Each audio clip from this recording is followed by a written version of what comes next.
Quand tout semble perdu d'avance, il est un vent qui fait gonfler ma voile. Il est un feu qui ravive mon cœur, un torrent de vie. Oh, oh.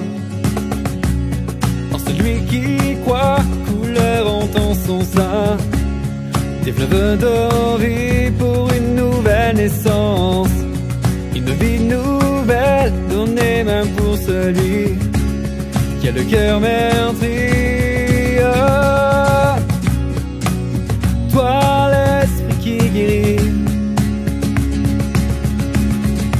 tu es celui qui m'a aimé le premier. Tu es celui qui m'a aimé le premier. C'est ton nom qui sauve et tes mains percées. Tu t'es humilié et je vis enfin. C'est ton nom qui sauve et tes mains percées. Tu t'es humilié et je vis enfin.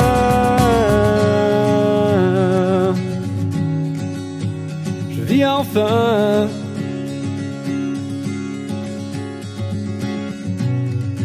Quand tout semble perdu d'avance, il est un vent qui fait gonfler ma voile. Il est un feu qui ravive mon cœur, un torrent de vie. Oh. En celui qui croit, couleur entend son sein, des fleuves d'or vie pour une nouvelle naissance. Une vie nouvelle donnée même pour celui qui a le cœur meurtri. Oh. Sois l'esprit qui guérit, tu es celui qui m'a aimé le premier. Tu es celui qui m'a aimé le premier. C'est ton nom qui sauve et tes mains percées. Tu t'es humilié et je vis enfin. C'est ton nom qui sauve et tes mains percées. Tu t'es humilié et je vis enfin.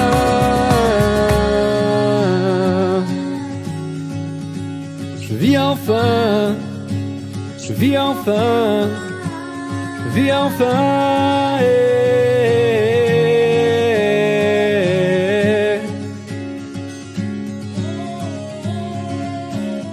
Je vis enfin, je vis enfin, je vis enfin.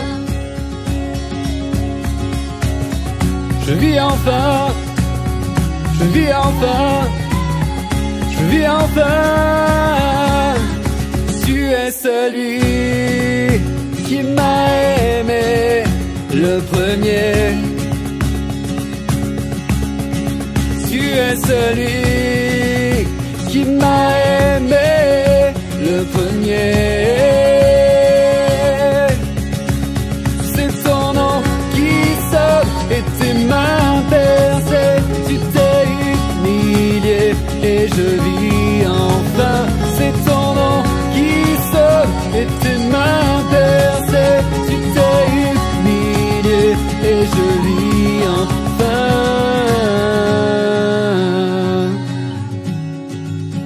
Je vis enfin.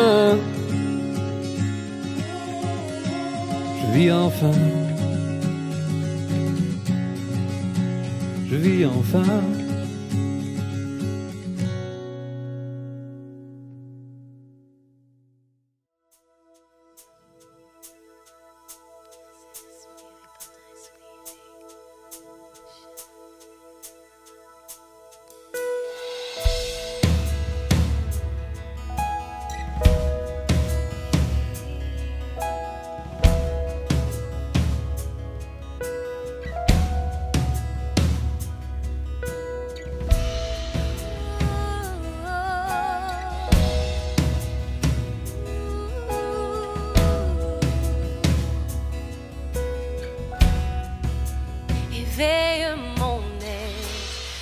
louer, à t'adorer. Éveille mon âme, que devant toi elle se répande. Éveille mon cœur à ton amour et qu'il te le rende. Tout comme un flot coulant de mon être entier. Éveille mon cœur, Seigneur.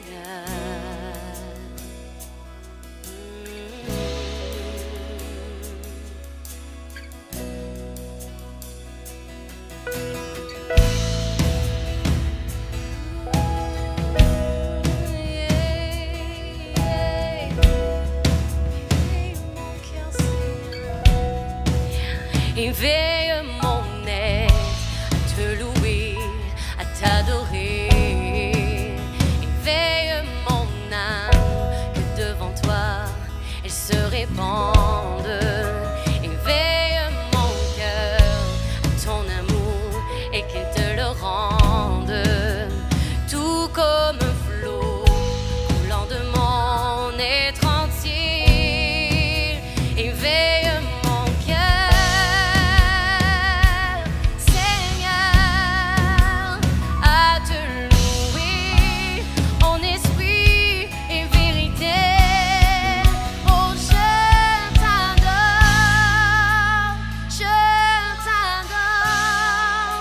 que tout en moi célèbre ta gloire. Oh, je t'adore, que tout en moi célèbre ta gloire. Éveille mon être à te louer, à t'adorer. Éveille mon âme, que devant toi elle se répande.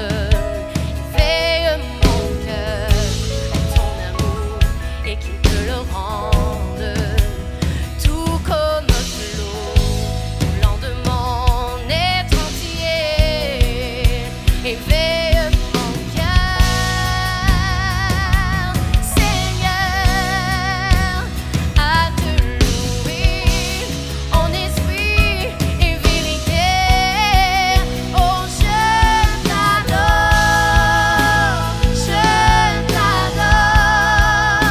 que tout en moi célèbre ta gloire. Oh, je t'adore,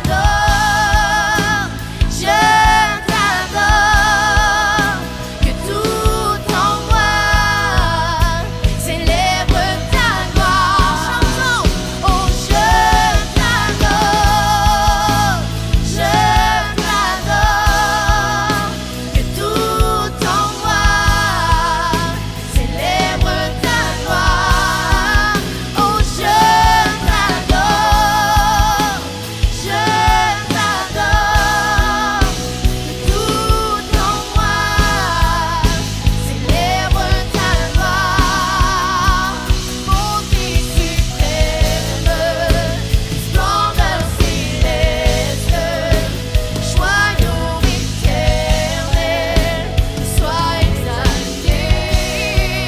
Oh, beauté suprême, splendeur céleste, joyau éternel, sois exalté. Oh, je t'adore, que tout en moi célèbre ta gloire. Je t'adore,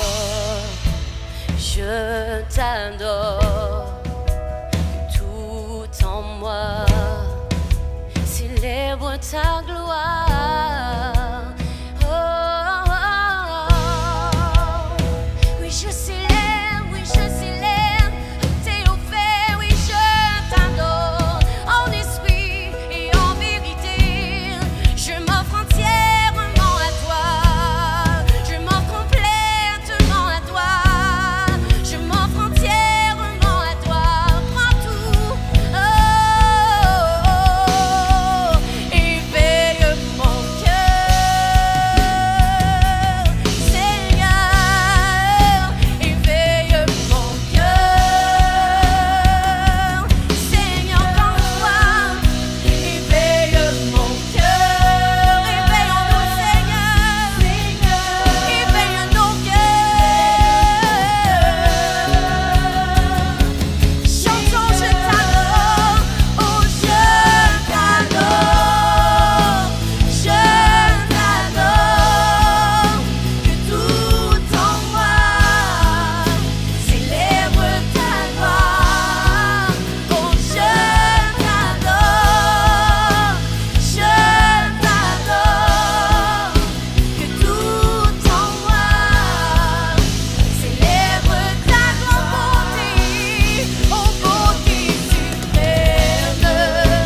Exaltons-le, exaltons-le Seigneur, exaltons-le Seigneur, exaltons-le Seigneur, exaltons-le de tout notre cœur, adorons celui qui est et qui était, alléluia.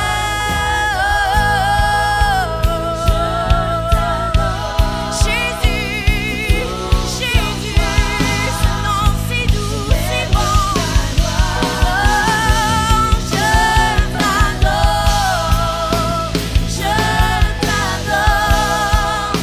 que tout en moi célèbre ta gloire. Oh, je t'adore, que tout en moi célèbre ta gloire. Je t'adore,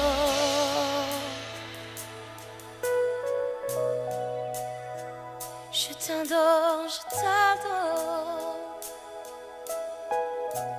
car tu es tout pour moi. Je suis née pour t'adorer, que tout en moi t'honore, que tout en moi t'honore. En beauté suprême, splendeur céleste, joyau éternel, sois exalté. Beauté suprême, splendeur céleste, joyau éternel, sois exalté. Je t'adore, je t'adore, je t'adore, je t'adore. Oh, je t'adore, que tout en moi célèbre ta gloire.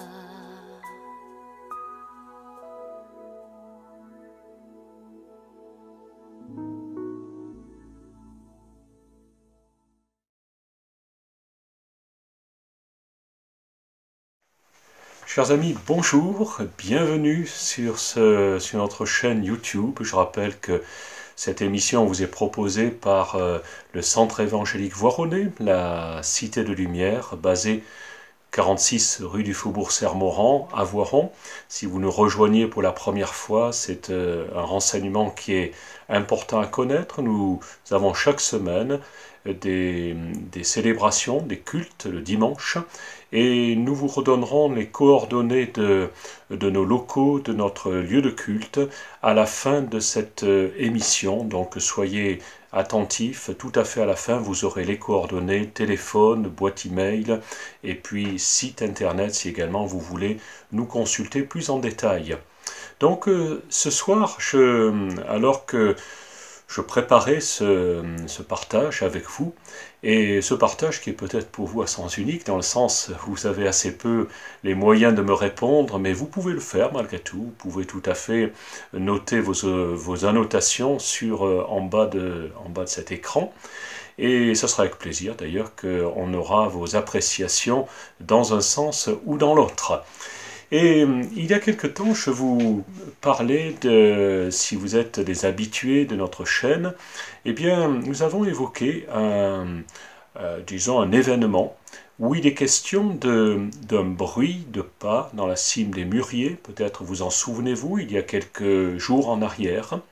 Et je suis un habitué de la lecture de la Bible, la lecture des textes sacrés. Et la question que je me suis posée était la suivante. Il était question d'un bruit à ce moment-là. Où est-il question à d'autres endroits d'un bruit? Et là, on pourrait dire, Pour certains, la Bible, la religion chrétienne peut être considérée comme une religion plutôt contemplative, une religion de silence. Il en est question, parfois, le silence fait partie de la relation entre l'homme et Dieu, mais également il est aussi question d'indices, de bruits qui annoncent certains événements. Il y a quelques jours en arrière, ce bruit de pas sur la cime des mûriers annonçait un signal divin adressé au roi David pour monter contre l'ennemi qui voulait conquérir le pays promis au peuple dont David était le roi. Et ce soir, nous allons avoir une autre approche avec un autre bruit, différent celui-ci, et je vous propose de faire une lecture.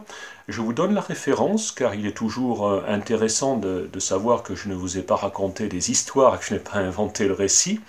Ce récit se trouve dans le premier livre des rois, ça se trouve dans la Bible, premier livre des rois, chapitre 18 et verset 41. Voici ce qu'il est dit. Après ces événements, Élie, au passage, je précise un peu, je vais d'abord donner un peu le décor. Élie est le prophète de Dieu. Le roi qui est actuellement en dignité, c'est le roi Akab, qui règne sur le pays d'Israël. Et il nous est dit que Élie dit au roi Akab, « J'entends le bruit de la pluie. Maintenant tu peux manger et boire. » Le roi Akab va manger et boire. Élie monte sur le mont Carmel. Là, il s'incline jusqu'à terre, le visage entre ses genoux. Puis il dit à son serviteur, « Monte et regarde vers la mer. » Le serviteur monte, il regarde et dit, « Il n'y a rien. » 7 fois de suite, Élie lui dit, « Retourne. » La 7e fois, le serviteur dit, « Il y a un petit nuage qui monte de la mer. Il est gros comme un poing. » Élie répondit, « Monte et dis au roi Akab, attelle tes chevaux et descends avant que la pluie t'arrête. » Le ciel devient de plus en plus sombre à cause des nuages poussés par le vent. Une pluie violente se met à tomber. Akab monte sur son char et il part pour Israël. Le Seigneur remplit de force Élie. Alors il attache ses vêtements pour partir. Il court devant le char d'Akab jusqu'à l'entrée d'Israël. Il faut situer un peu ce paysage. Il est question du mont Carmel. Le mont Carmel se situe auprès de la ville de Haïfa en Israël. Et le mont Carmel donne vraiment une vue magnifique sur toute la mer Méditerranée. À cet endroit vient de se dérouler un événement tout à fait particulier. Il y a eu une confrontation entre le prophète de Dieu, en la personne de Élie, et les prophètes des divinités cananéennes, Baal, Astarté, lesquels prophètes étaient au nombre de 850. Cette confrontation s'est achevée de façon tragique, non pas pour Élie, mais pour les autres prophètes, qui étaient à la solde du roi Akab et surtout de sa femme Jézabel. Et ces prophètes ont été, je dirais, balayés de la scène royale à ce moment-là. Et le pays, à ce moment-là, l'enjeu de cette confrontation était l'arrivée de la pluie. Il faut savoir que depuis 3 ans et demi, il ne pleuvait plus sur la terre d'Israël. C'était un temps de sécheresse, de famine, c'était un temps extrêmement difficile. Pendant 3 ans et demi, il ne tomba pas une goutte de pluie. Au point que la détresse était si grande que même des mères de famille en étaient arrivées à dévorer leurs propres enfants. Donc il faut bien préciser cela et dire que la situation était réellement tragique. Et à ce moment-là, confrontation entre Élie, le prophète de Dieu, et ces faux prophètes, les prophètes de Baal et d'Astarté, et entre le prophète de Dieu et également le roi Akab, le roi d'Israël. Et à ce moment-là, au moment où cette confrontation a eu lieu, les choses changent de façon radicale. Élie fait une déclaration, et cette déclaration est celle que nous avons lue. « J'entends le bruit de la pluie, maintenant tu peux manger et boire. » Si je lis le texte original de cette déclaration, là, en fait, il est question du bruit de la pluie, mais si l'on traduisait de toute façon originale ce qui est écrit, eh bien, nous lirions la chose suivante: « J'entends la voix du grondement de l'averse. » C'est-à-dire qu'il y a peu de différence entre ces deux expressions, mais comment Élie a-t-il entendu cette voix? Moi, je crois qu'il l'a entendue au fond de lui-même, d'une façon imperceptible pour ceux qui étaient autour, mais extrêmement perceptible pour lui. Et permettez-moi l'expression, en affirmant cette chose-là, Élie s'est mouillé. Il ne s'est pas mouillé de pluie, mais il s'est mouillé parce qu'il a été, je dirais, attentif à ce que la voix de Dieu, car c'était de la voix de Dieu qu'il s'agissait, lui communiquait ce bruit, ce grondement qui annonce l'averse, qui annonce la pluie. Et il a ajouté foi à ce qu'il entendait au fond de lui-même. Et il a tellement ajouté foi qu'il l'a déclaré au roi Akab. Et ce soir, j'attire votre attention sur le fait que Dieu parle. Dieu n'est pas un Dieu qui est planté dans un coin de salon, qui est fabriqué en plâtre ou en n'importe quel autre matériau, mais c'est un Dieu qui est vivant, c'est un Dieu qui est réel, et c'est un Dieu qui parle.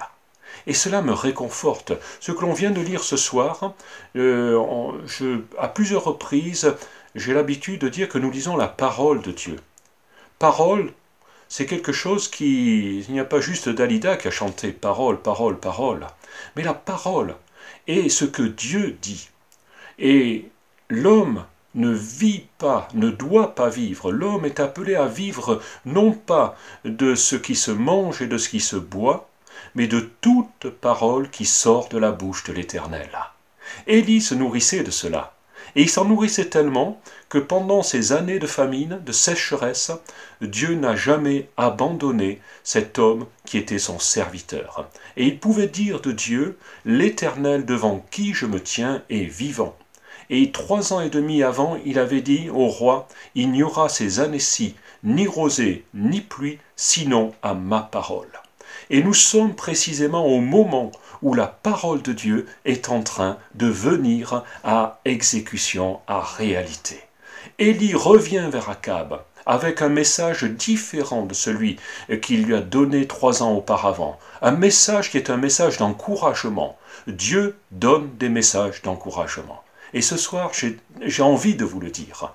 Si vous êtes complètement avec le moral dans les chaussettes ou au fond de vos baskets, eh bien sachez que Dieu veut vous encourager. Et s'il vient ce soir, peut-être n'avez-vous pas besoin de la pluie, peut-être n'avez-vous pas de jardin, je ne sais, mais ce dont vous avez besoin, c'est de la pluie qui doit réconforter et qui doit, je dirais, irriguer votre cœur, irriguer vos émotions, irriguer votre morale et donner un nouvel élan à votre vie. Chaque matin, j'ai besoin que Dieu donne un élan à ma vie. Vous est-il arrivé de vous réveiller le matin, vraiment, vous n'avez surtout pas envie de dire bonjour à qui que ce soit, surtout pas envie de faire un sourire à qui que ce soit, et pourtant, vous avez besoin ce matin-là de vous tourner vers Dieu. Moi, il m'est arrivé dans certains moments de dire « mais comment cette journée va-t-elle se passer ?» Et instinctivement, je dirais, pourrais-je dire mécaniquement, habituellement, eh bien je me suis tourné vers la prière. Et j'ai demandé à Dieu de préparer ma journée. Et les choses sont passées dans un sens que je n'avais pas prévu, mais qui était un bon sens. Dieu avait entendu ma prière et il m'a répondu. Ce jour-là, lorsque Élie s'est tourné vers Akab, rien ne laissait présager l'arrivée de la pluie. Akab, autant qu'Élie, était sur le sommet du mont Carmel, ce mont qui domine la mer, et le sol était sec comme il n'est pas possible de l'être après 3 ans et demi de sécheresse, mais malgré tout, Élie a délivré ce message. Savez-vous que la parole qui est délivrée par la bouche d'un homme, selon la pensée de Dieu, a un impact. Lorsque Dieu crée les cieux et la terre au début dans ce récit qui nous est rapporté dans le livre de la Genèse, au moment où Dieu dit une parole, au moment où il la prononce, cette parole s'accomplit. Tout ce qu'il dit s'accomplit. Ce soir, peut-être avez-vous besoin de l'entendre. Avez-vous besoin de revenir vers cette réalité qui, pour l'homme de tous les jours, n'a pas plus de valeur que de dire bonjour ou bonsoir, mais dans la parole de Dieu, lorsqu'elle est prononcée, elle a une capacité d'accomplissement. Nous allons y revenir dans quelques instants, mais je tenais à poser cette base dès maintenant. Et lorsque Élie prononce cette parole et dit « Il se fait un bruit qui annonce la pluie », j'entends le grondement de l'averse déjà, eh bien, il prend un risque énorme. Akab attend pour voir. Nous voyons d'ailleurs que Akab ne quitte pas le mont Carmel. Il reste à cet endroit-là, même si Élie lui a dit « Rentre dans ton palais, il est temps d'y aller, de peur que tu ne te mouilles ». Mais Akab attend de voir la réalisation de ce qui va se passer. Il a une certaine foi, Akab, mais une foi assez limitée. Et il a besoin de voir pour croire. Nous y revenons dans quelques instants. Je vous laisse avec un chant maintenant, un temps qui sera, je pense, je n'ai pas encore choisi ce chant, mais je vais prendre quelques instants pour le faire, et je vous donne rendez-vous dans quelques minutes. À tout à l'heure.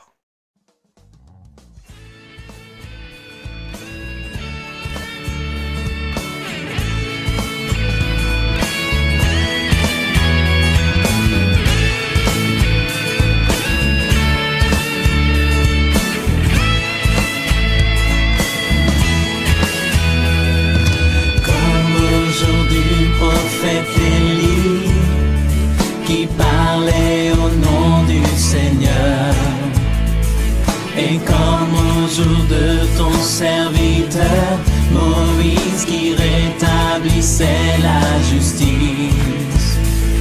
Et malgré ces jours de grande épreuve, de famine, de guerre, de ténèbres, nous sommes une voix dans le désert, criant, préparez la voie du Seigneur.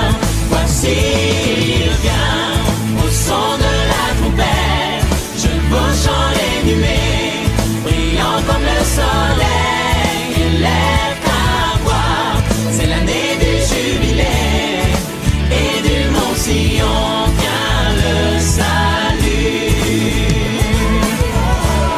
Tu viens bientôt.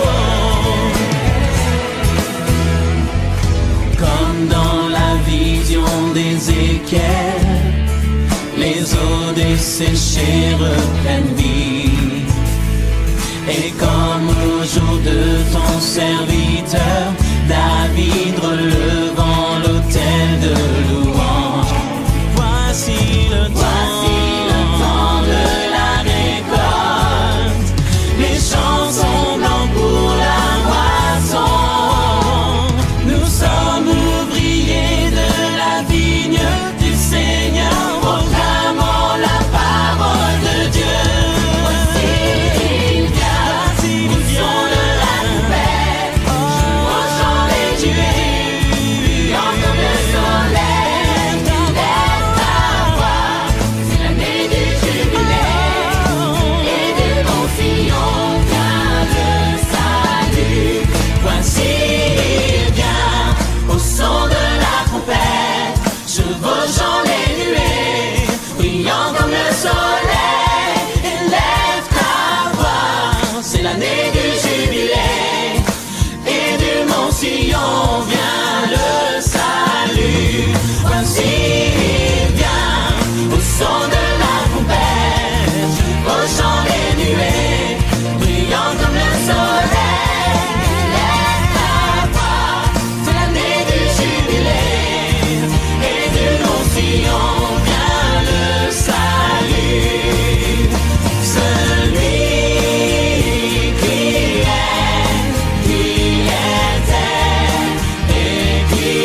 Chers amis, rebonsoir. Je vous retrouve pour vous qui avez écouté la première partie de cette diffusion.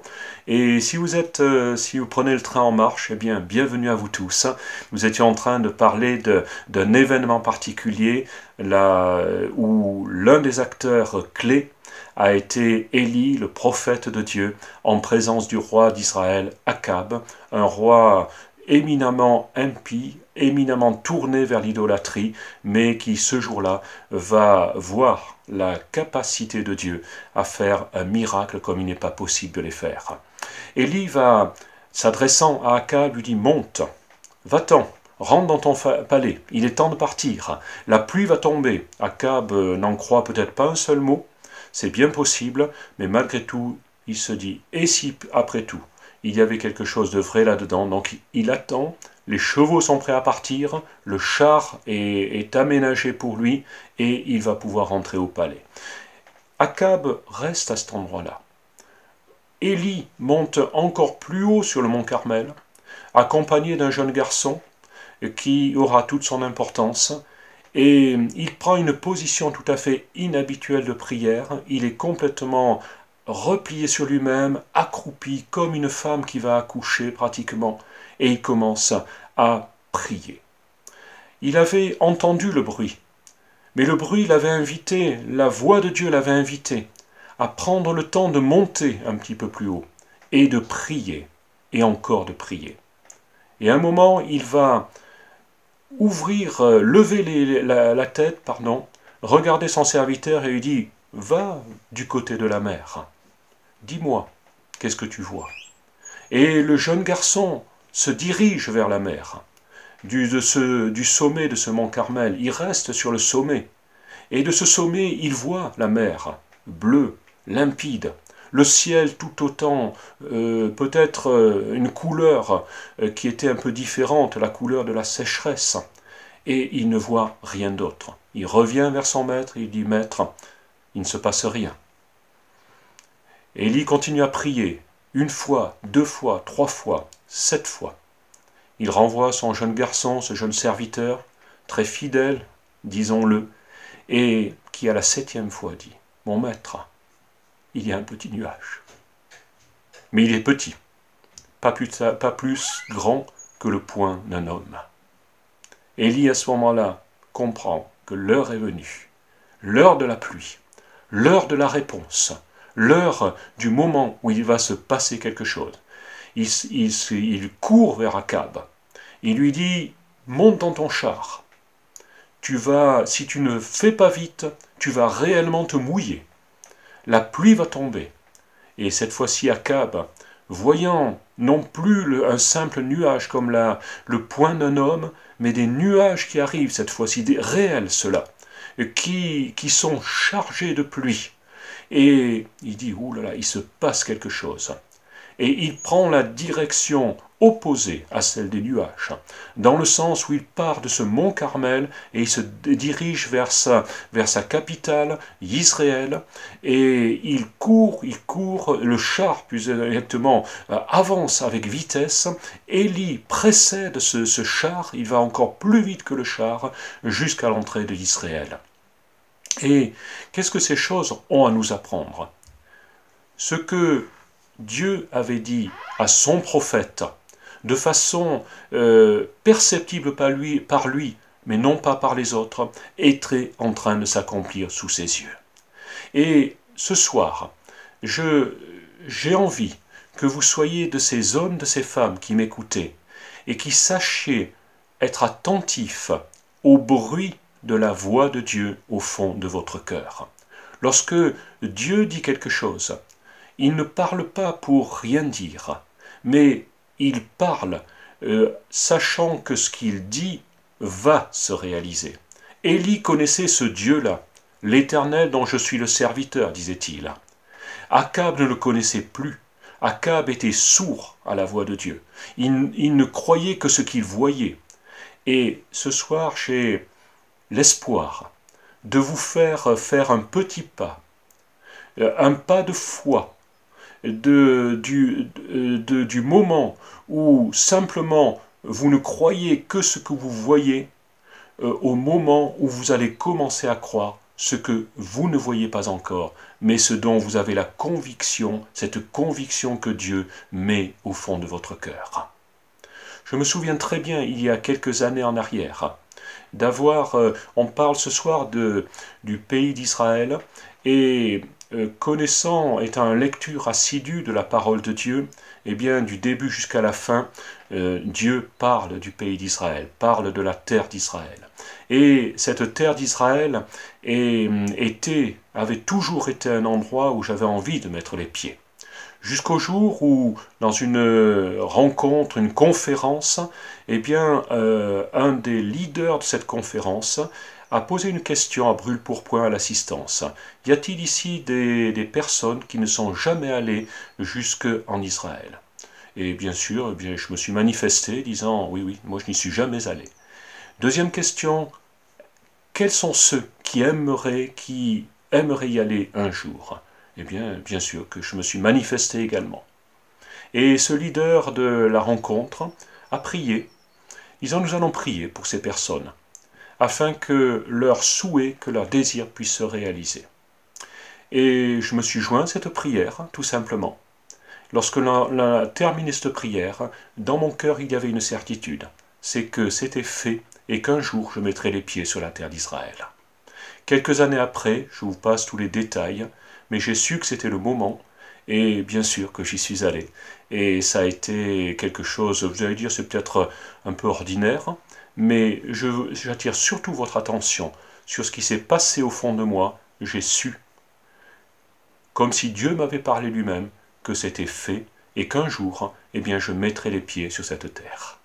Et c'était pas le moment où les choses se sont réalisées, pour moi elles étaient vraiment importantes, c'était un événement important, mais l'événement qui l'avait précédé, c'était celui où j'avais reçu la certitude au fond de moi que les choses étaient accomplies. Et ce soir, permettez-moi de vous suggérer d'être en quelque sorte semblable à cet homme de Dieu, Élie, un prophète que Dieu avait choisi, mais dans un autre texte de la parole de Dieu, dans l'épître d'un certain Jacques, il nous est rapporté que Élie était un homme de la même nature que nous. Ça me rassure, et ça me fait du bien, parce que vous allez dire, mais c'était un homme qui avait l'écoute de Dieu, qui était un intime avec Dieu. Oui, certes, mais en même temps, un homme de la même nature que moi, un homme de la même nature que vous. Donc, qu'est-ce qu'il a fait? L'épître de Jacques continue en disant « Il pria avec insistance pour qu'il ne pleuve pas. » Il a fait ça, ce n'était pas un coup de tête. Il avait eu une certaine inspiration. Dieu lui avait dit « Prie dans ce sens ». Il l'a fait. Pendant 3 ans et demi, pas une goutte de pluie. Puis il pria à nouveau. Et la terre, à ce moment-là, se mit à nouveau à produire son fruit. La pluie est venue, elle a fertilisé, etc. Autrement dit, la prière, que l'on considère parfois comme du domaine un petit peu réservé à certains mystiques, eh bien la prière peut être je dirais, une habitude de vie. Est-ce que le livre de Jérémie me dit « Ce n'est pas à l'homme, quand il marche, à diriger ses pas ». Autrement dit, je n'ai qu'une capacité limitée sur ma vie. Par contre, lorsque je prie, cette capacité si limitée commence à grandir. Grandir jusqu'au moment où, dans le récit qui nous a intéressés, Élie est capable d'annoncer avec certitude à Akab, au roi, il va se mettre à pleuvoir. J'imagine que le sourire en travers du roi Akab, qui ne croyait rien de ce que Élie pouvait lui dire, mais qui au fond de lui-même, et là pour une fois, eh bien il a été respectueux vis-à-vis de Dieu, a accepté de relever le défi et de dire « je veux bien voir ce qui va se passer ». Il ne l'a pas dit, mais je pense que le fait qu'il reste là, eh bien, était soit les choses se passent comme Élie les annonce, et je pourrais moi-même, le roi, même me glorifier que c'est moi, presque moi qui ai fait tomber la pluie, ou alors si les choses ne se passent pas de cette façon-là, eh bien Élie va certainement entendre parler du pays. Dans le sens où si un prophète annonçait quelque chose qui ne se réalisait pas, eh bien il allait payer de sa vie.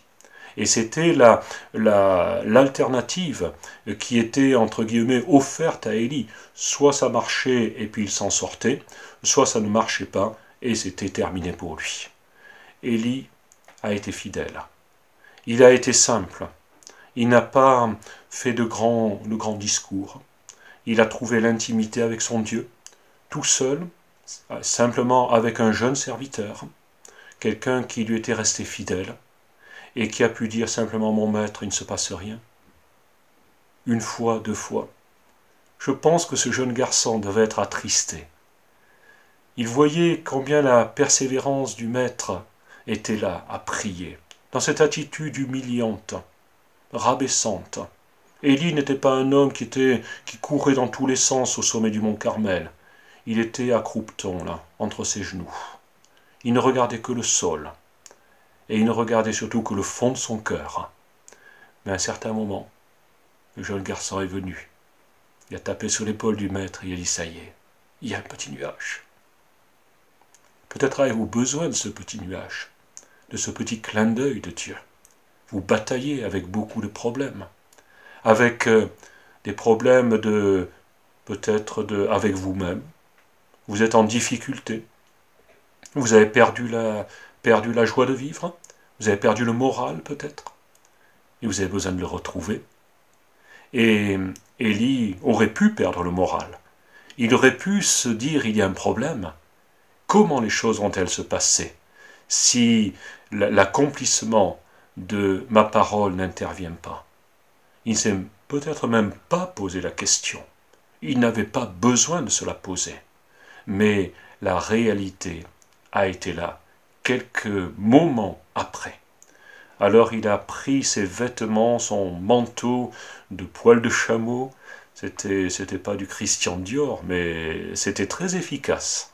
J'ai lu ça, le poil de chameau, l'intérieur du moins est quelque chose d'assez agréable à porter, je vous le conseille. Mais surtout, il s'est enveloppé de ce manteau et il a couru. Et il a couru avec une force qu'il ne connaissait pas, une force surnaturelle, plus rapide que le char et les chevaux du roi d'Israël. Il est arrivé avant lui jusqu'à l'entrée de la ville, et au moment où une abondante pluie tombait sur la terre du pays. Ce soir, vous n'avez peut-être pas besoin de la pluie, mais vous avez besoin d'une autre pluie qui vienne irriguer votre vie, irriguer la vie de vos proches, irriguer la vie de votre famille, irriguer la vie de votre milieu professionnel, ou tout simplement de votre entourage, d'un entourage qui vous est peut-être hostile, et vous avez besoin que Dieu vous fasse un signe. Il l'a fait à Élie.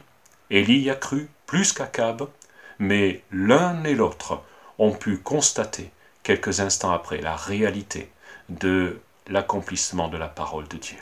Je vous souhaite une bonne fin de soirée. Nous allons avoir un nouveau chant maintenant, et les choses iront jusqu'à ce générique de fin dont je vous ai parlé. Soyez-y attentifs. Si vous voulez nous contacter, si vous voulez nous faire un petit signe sur le contact, sur le chat de cette émission, eh bien faites-le, ça sera un plaisir. Je vous souhaite une bonne soirée et à très bientôt. Au revoir.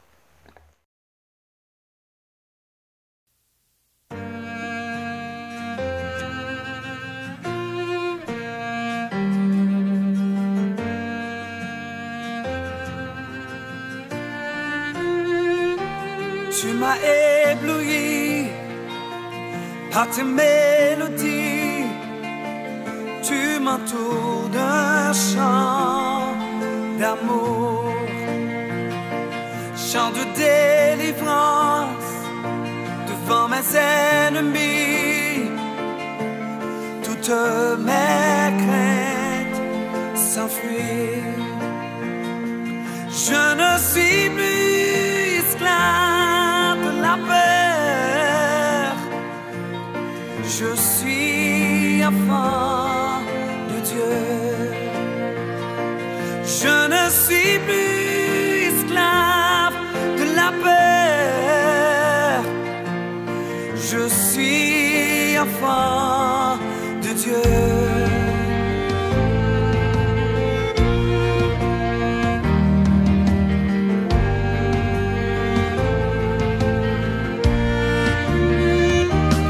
Avant ma naissance, tu m'avais choisi, appelé par mon nom. Tu m'as adopté, je suis de ta famille. Ton sang coule dans mes veines.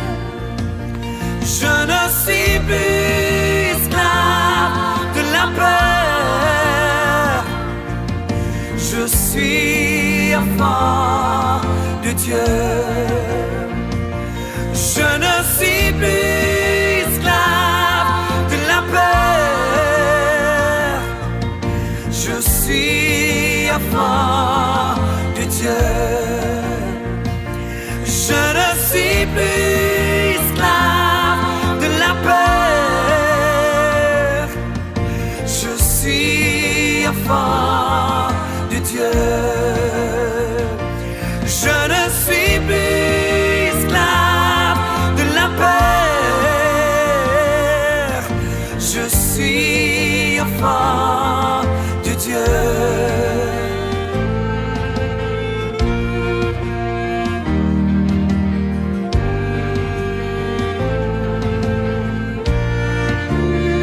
Il m'a choisi. Oh.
la peur. Je suis enfant de Dieu. Je ne suis plus esclave de la peur.